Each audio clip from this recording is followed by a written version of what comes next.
Luis Nery bibirahin ang bodega ni John Riel. Casimero atat na atat makalaban si Naoya Inoue.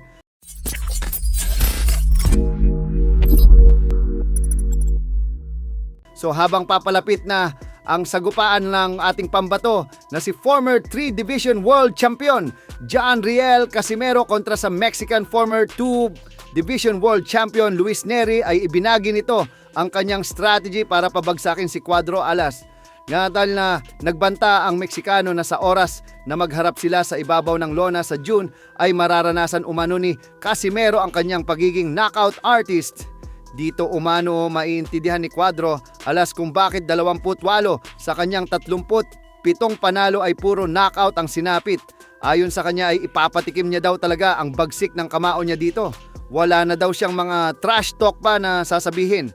Kasi imbis umano na magdaldal pa siya, ay mas nais niya umano na mag-focus na lang sa laban at hayaan na ang kamao niya na lang ang magsalita para sa kanya.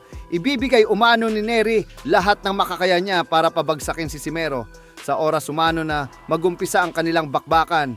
Ibinahagi din ni Nery na bibirahin niya sa bodega si Casimero kasi ito umano ang nakikita niyang kahinaan nito dahil mabilis daw itong maubusan ng hangin. Kaya excited na umano siyang iparamdam kay Casimero kung gaano kalakas nga ang kanyang mga kamao. Samantala, puspusan na din ang pag-eensayo ni Casimero at kumpiyansa ito na matatalo niya si Nery dahil kahit hindi pa natatapos ang kanilang sagupaan ni Nery ay tila siguradong sigurado na ang kanyang kapatid at trainer na si Jason na mananalo sila.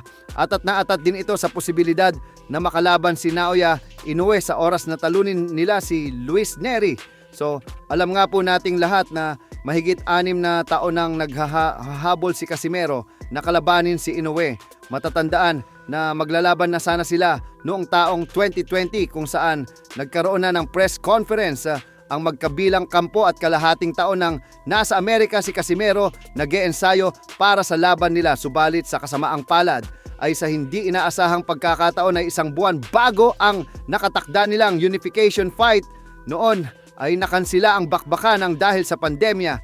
Nagkaroon ng lockdown sa Japan kaya hindi nakalabas ng bansa si Inoue. Sa Las Vegas po kasi dapat ang laban nila noon pero sa katunayan nga po ay handa talaga si Casimero na palagan si Inoue kahit anong kondisyon pa ang ilatag sa kanya. Sinabi pa ni Casimero na kahit umano tatay pa ni Inoue ang magsilbing referee sa bakbakan nila at sa bahay pa ito ni Inoue gawin ay walang problema sa kanya basta matuloy lang ang kanilang sagupaan.